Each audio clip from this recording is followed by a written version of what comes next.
Hello friends, welcome to my channel. Friends, ಇವತ್ತಿನ video ಬಂದು Indian civics ಅಥವಾ ಪೌರ ನೀತಿಯ ಬಗ್ಗೆ very important and most repeated ಕ್ವಶನ್ಸ್ಗಳು.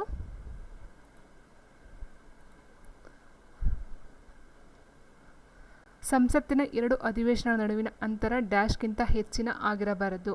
6 ತಿಂಗಳು 2 ಸಂಸತ್ತಿನ ಅಧಿವೇಶನಗಳ ನಡುವೆ ಇರ್ತಕ್ಕಂಥ ಅಂತರ 6 ತಿಂಗಳಾಗಿರುತ್ತದೆ.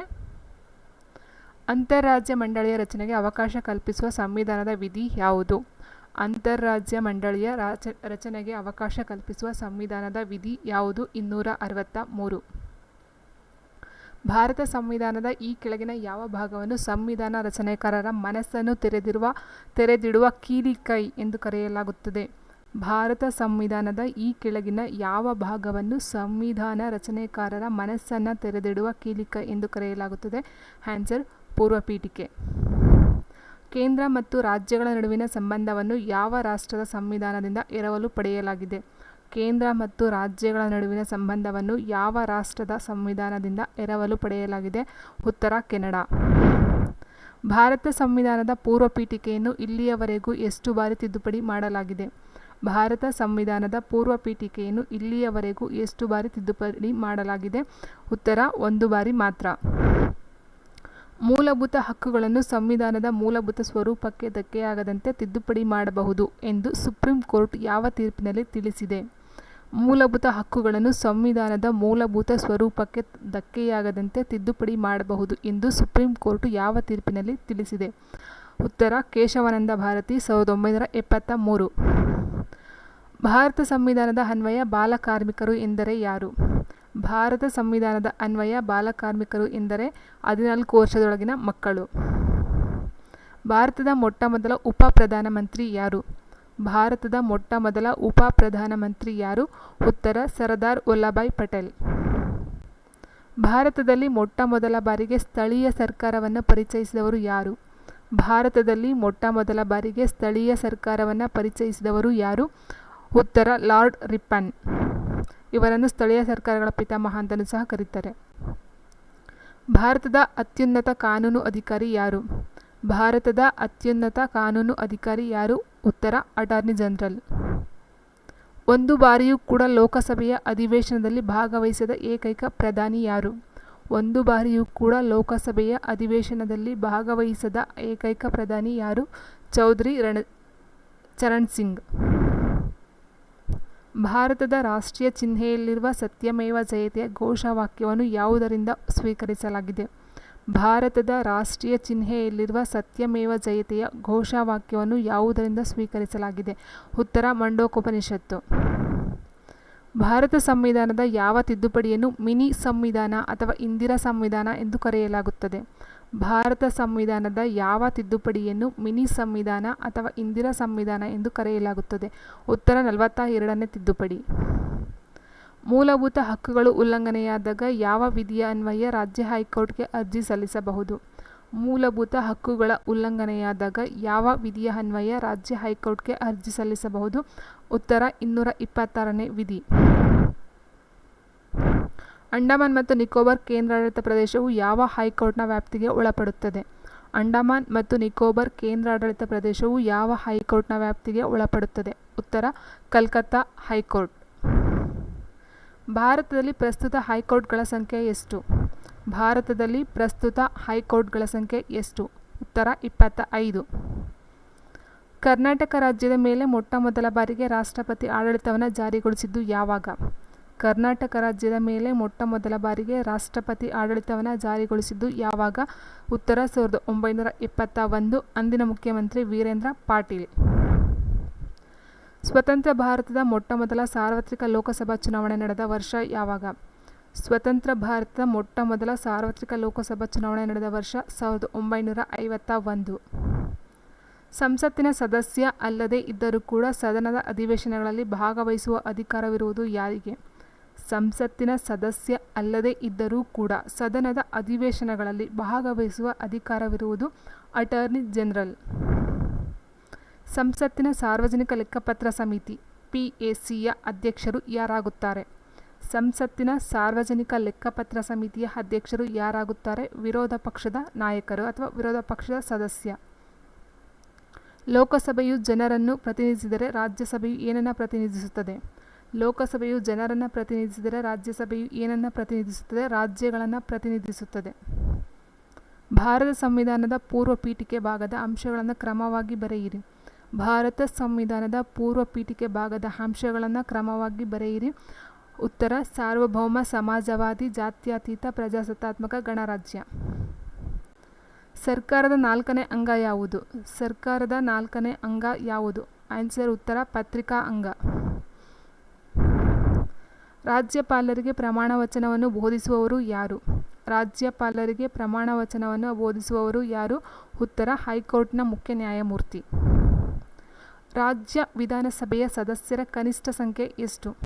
ರಾಜ್ಯ ವಿಧಾನಸಭೆಯ ಸದಸ್ಯರ ಕನಿಷ್ಠ ಸಂಖ್ಯೆ ಎಷ್ಟು? ಉತ್ತರ: 60. ಶಿಕ್ಷಣ, ಅರಣ್ಯ, ವನ್ಯಜೀವಿಗಳ ಸಂರಕ್ಷಣೆ ಯಾವ ಪಟ್ಟಿಯಲ್ಲಿ ಬರುತ್ತದೆ? ಶಿಕ್ಷಣ, ಅರಣ್ಯ, ವನ್ಯಜೀವಿಗಳ ಸಂರಕ್ಷಣೆ ಯಾವ ಪಟ್ಟಿಯಲ್ಲಿ ಬರುತ್ತದೆ? ಉತ್ತರ: ಸಮವರ್ತಿ ಪಟ್ಟಿ.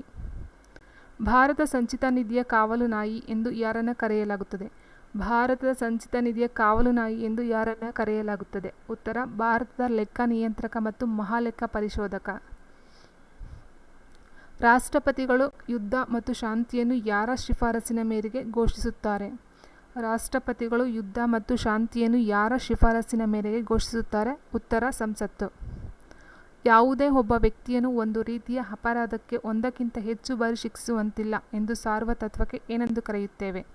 ಯಾವುದೇ ಒಬ್ಬ ವ್ಯಕ್ತಿಯನ್ನು ಒಂದು ರೀತಿಯ ಅಪರಾಧಕ್ಕೆ ಒಂದಕ್ಕಿಂತ ಹೆಚ್ಚು ಬಾರಿ ಶಿಕ್ಷಿಸುವಂತಿಲ್ಲ ಎಂದು ಸಾರುವ ತತ್ವಕ್ಕೆ ಏನೆಂದು ಕರೆಯುತ್ತೇವೆ? ಉತ್ತರ: ದ್ವಯಗಂಡಾಂತರ.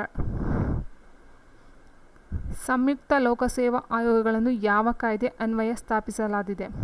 ಸಂಯುಕ್ತ ಲೋಕಸೇವಾ ಆಯೋಗಗಳನ್ನು ಯಾವ ಕಾಯ್ದೆ ಅನ್ವಯ ಸ್ಥಾಪಿಸಲಾಗಿದೆ? ಉತ್ತರ: 1935 ಭಾರತ ಸರ್ಕಾರ ಕಾಯ್ದೆ. ಕೇಂದ್ರ ಲೋಕಸೇವಾ ಆಯೋಗವನ್ನು ಯಾವ ಕಾಯ್ದೆ ಅನ್ವಯ ಸ್ಥಾಪಿಸಲಾಗಿದೆ? ಕೇಂದ್ರ ಲೋಕಸೇವಾ ಆಯೋಗವನ್ನು ಯಾವ ಕಾಯ್ದೆ ಅನ್ವಯ ಸ್ಥಾಪಿಸಲಾಗಿದೆ? ಉತ್ತರ: 1919 ಭಾರತ ಸರ್ಕಾರ ಕಾಯ್ದೆ. ನೆಕ್ಸ್ಟ್, ರಾಜಧನ ರದ್ದತಿ ಕುರಿತು ತಿಳಿಸುವ ಸಂವಿಧಾನ ತಿದ್ದುಪಡಿ ಯಾವುದು? ರಾಜಧನ ರದ್ದತಿ ಕುರಿತು ತಿಳಿಸುವ ಸಂವಿಧಾನದ ತಿದ್ದುಪಡಿ ಯಾವುದು? ಉತ್ತರ: 26ನೇ ತಿದ್ದುಪಡಿ. ಪಕ್ಷಾಂತರ ನಿಷೇಧ ಕಾಯ್ದೆಯ ಅನ್ವಯ ಪಕ್ಷಾಂತರ ಮಾಡಿದ ಸದಸ್ಯನ ಅರ್ಹತೆಯನ್ನು ನಿರ್ಧರಿಸುವ ಅಂತಿಮ ಅಧಿಕಾರ ಇವರದ್ದಾಗಿರುತ್ತದೆ. ಪಕ್ಷಾಂತರ ನಿಷೇಧ ಕಾಯ್ದೆಯ ಅನ್ವಯ ಪಕ್ಷಾಂತರ ಮಾಡಿದ ಸದಸ್ಯನ ಅರ್ಹತೆಯನ್ನು ನಿರ್ಧರಿಸುವ ಅಂತಿಮ ಅಧಿಕಾರ ಇವರದ್ದು. ಉತ್ತರ: ಲೋಕಸಭೆ ಸ್ಪೀಕರು. ಜಂಟಿ ಅಧಿವೇಶನದ ಅಧ್ಯಕ್ಷತೆಯನ್ನು ವಹಿಸುವವರು ಯಾರು? ಜಂಟಿ ಅಧಿವೇಶನದ ಅಧ್ಯಕ್ಷತೆಯನ್ನು ವಹಿಸುವವರು ಯಾರು? ಉತ್ತರ: ಲೋಕಸಭಾ ಸ್ಪೀಕರ್. ಸುಪ್ರೀಂ ಕೋರ್ಟಿನ ನ್ಯಾಯಾಧೀಶರ ನಿವೃತ್ತಿ ವಯಸ್ಸು ಎಷ್ಟು? ಸುಪ್ರೀಂ ಕೋರ್ಟಿನ ನ್ಯಾಯಾಧೀಶರ ನಿವೃತ್ತಿ ವಯಸ್ಸು ಎಷ್ಟು? ಉತ್ತರ: 65 ವರ್ಷ. ಹೈಕೋರ್ಟ್ನ ನ್ಯಾಯಾಧೀಶರ ನಿವೃತ್ತಿ ವಯಸ್ಸು 62 ವರ್ಷ. ರಾಷ್ಟ್ರಪತಿಗಳು 80ನೇ ವಿಧಿ ಅನ್ವಯ ರಾಜ್ಯಸಭೆಗೆ 12 ಜನ ಸದಸ್ಯರನ್ನು ಈ ಕೆಳಗಿನ ಯಾವ ಕ್ಷೇತ್ರದಲ್ಲಿ ವಿಶಿಷ್ಟ ಜ್ಞಾನ ಹೊಂದಿದವರನ್ನು ನಾಮಕರಣ ಮಾಡುತ್ತಾರೆ? ರಾಷ್ಟ್ರಪತಿಗಳು 80ನೇ ವಿಧಿ ಅನ್ವಯ ರಾಜ್ಯಸಭೆಗೆ 12 ಜನ ಸದಸ್ಯರನ್ನು ಈ ಕೆಳಗಿನ ಯಾವ ಕ್ಷೇತ್ರದಲ್ಲಿ ವಿಶಿಷ್ಟ ಜ್ಞಾನ ಹೊಂದಿದವರನ್ನು ನಾಮಕರಣ ಮಾಡುತ್ತಾರೆ? ಉತ್ತರ: ಕಲೆ, ವಿಜ್ಞಾನ, ಸಾಹಿತ್ಯ, ಸಮಾಜ ಸೇವೆ. ಭಾರತ ಸಂವಿಧಾನದ ಕರಡು ಸಮಿತಿಯ ಅಧ್ಯಕ್ಷರಾಗಿದ್ದವರು ಯಾರು? ಭಾರತ ಸಂವಿಧಾನದ ಕರಡು ಸಮಿತಿಯ ಅಧ್ಯಕ್ಷರಾಗಿದ್ದವರು ಯಾರು? ಉತ್ತರ: ಡಾಕ್ಟರ್ BR ಅಂಬೇಡ್ಕರ್. ಅತಿ ಹೆಚ್ಚಿನ ಸಂವಿಧಾನಾತ್ಮಕ ಅಧಿಕಾರ ಹೊಂದಿದ ಸಂವಿಧಾನಾತ್ಮಕ ಸಂಸ್ಥೆ ಯಾವುದು? ಅತಿ ಹೆಚ್ಚಿನ ಸಂವಿಧಾನಾತ್ಮಕ ಅಧಿಕಾರ ಹೊಂದಿದ ಸಂವಿಧಾನಾತ್ಮಕ ಸಂಸ್ಥೆ ಯಾವುದು? ಉತ್ತರ: ಕೇಂದ್ರ ಚುನಾವಣಾ ಆಯೋಗ. 1953ರಲ್ಲಿ ಭಾಷೆಗಳ ಆಧಾರದ ಮೇಲೆ ರಾಜ್ಯ ಪುನರ್ವಿಂಗಡಣೆಗಾಗಿ ರಚನೆಯಾದ ಫಜಲ್ ಅಲಿ ಆಯೋಗದ ಸದಸ್ಯರು ಯಾರ್ಯಾರು? 1953ರಲ್ಲಿ ಭಾಷೆಗಳ ಆಧಾರದ ಮೇಲೆ ರಾಜ್ಯ ಪುನರ್ವಿಂಗಡಣೆಗಾಗಿ ರಚನೆಯಾದ ಫಜಲ್ ಅಲಿ ಆಯೋಗದ ಸದಸ್ಯರು ಯಾರ್ಯಾರು? ಉತ್ತರ: KM ಪಣಿಕ್ಕರ್ ಮತ್ತು HN ಕುಂಜ್ರು. ಲೋಕಸಭಾ ಸ್ಪೀಕರ್ ಅವರು ತಮ್ಮ ರಾಜೀನಾಮೆಯನ್ನು ಯಾರಿಗೆ ಸಲ್ಲಿಸುತ್ತಾರೆ? ಲೋಕಸಭಾ ಸ್ಪೀಕರ್ ಅವರು ತಮ್ಮ ರಾಜೀನಾಮೆಯನ್ನು ಯಾರಿಗೆ ಸಲ್ಲಿಸುತ್ತಾರೆ? ಉತ್ತರ: ಉಪಸಭಾಪತಿ. ಹಣಕಾಸು ಮಸೂದೆಯನ್ನು ಯಾವ ಸದನದಲ್ಲಿ ಮೊದಲು ಮಂಡಿಸಬಹುದು? ಹಣಕಾಸು ಮಸೂದೆಯನ್ನು ಯಾವ ಸದನದಲ್ಲಿ ಮೊದಲು ಮಂಡಿಸಬಹುದು? ಉತ್ತರ: ಲೋಕಸಭೆ ಅಥವಾ ವಿಧಾನಸಭೆ ಮಾತ್ರ. ಭಾರತದ ಉಪರಾಷ್ಟ್ರಪತಿಯವರನ್ನು ಯಾರು ಆಯ್ಕೆ ಮಾಡುತ್ತಾರೆ? ಭಾರತದ ಉಪರಾಷ್ಟ್ರಪತಿಯನ್ನು ಯಾರು ಆಯ್ಕೆ ಮಾಡುತ್ತಾರೆ? ಉತ್ತರ: ಲೋಕಸಭೆ ಅಥವಾ ರಾಜ್ಯಸಭೆಯ ಒಟ್ಟು ಸದಸ್ಯರು. ಭಾರತದ ಸಂವಿಧಾನದ ಅನ್ವಯ ಆರ್ಥಿಕ ತುರ್ತು ಪರಿಸ್ಥಿತಿ ಘೋಷಣೆಗೆ ಅವಕಾಶ ಕಲ್ಪಿಸಿದ ವಿಧಿ ಯಾವುದು? ಭಾರತ ಸಂವಿಧಾನದ ಅನ್ವಯ ಆರ್ಥಿಕ ತುರ್ತು ಪರಿಸ್ಥಿತಿ ಘೋಷಣೆಗೆ ಅವಕಾಶ ಕಲ್ಪಿಸಿದ ವಿಧಿ ಯಾವುದು? ಉತ್ತರ 360ನೇ ವಿಧಿ. ಹೈದರಾಬಾದ್ ಕರ್ನಾಟಕದ ಜಿಲ್ಲೆಗಳಿಗೆ ವಿಶೇಷ ಸ್ಥಾನಮಾನವನ್ನು ಕಲ್ಪಿಸಿದ ಸಂವಿಧಾನದ ವಿಧಿ ಯಾವುದು? ಹೈದರಾಬಾದ್ ಕರ್ನಾಟಕದ ಜಿಲ್ಲೆಗಳಿಗೆ ವಿಶೇಷ ಸ್ಥಾನಮಾನವನ್ನು ಕಲ್ಪಿಸಿದ ಸಂವಿಧಾನದ ವಿಧಿ ಯಾವುದು? ಉತ್ತರ 371 98ನೇ ತಿದ್ದುಪಡಿ. ಭಾರತದ ಸಂವಿಧಾನವನ್ನು ಮೊಟ್ಟಮೊದಲ ಬಾರಿಗೆ ತಿದ್ದುಪಡಿ ಮಾಡಿದ್ದು ಯಾವಾಗ? ಭಾರತದ ಸಂವಿಧಾನವನ್ನು ಮೊಟ್ಟಮೊದಲ ಬಾರಿಗೆ ತಿದ್ದುಪಡಿ ಮಾಡಿದ್ದು ಯಾವಾಗ? ಉತ್ತರ 1951 ಜೂನ್ 18.